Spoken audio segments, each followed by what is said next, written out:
भारत ने अपने दिफाई निजाम में एक और इनकलाबी कदम उठाते हुए पहली बार रेल पर मबनी मोबाइल लॉन्चर सिस्टम से अग्नि प्राइम मिसाइल का कामयाब तजुर्बा किया है।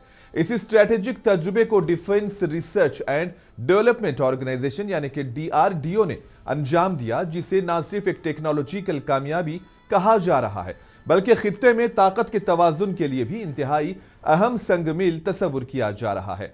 अग्नि प्राइम मिसाइल अग्नि सीरीज की एक जदीद और अगली नस्ल के दरमियान फासले तक मार करने वाली बैलिस्टिक मिसाइल है, जिसकी मार करने की सलाहियत 1000 से 2000 किलोमीटर तक है।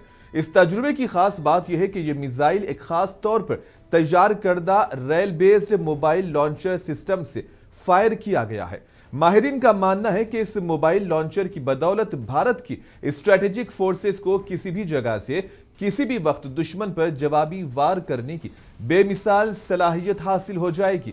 इस कामयाब तजुर्बे के बाद भारत ने दुनिया को एक वाज़ेह पैगाम दिया है कि अब खुश्की, फिजा, समंदर और अब रेल नेटवर्क सब भारत के दिफाई हथियार बन चुके हैं।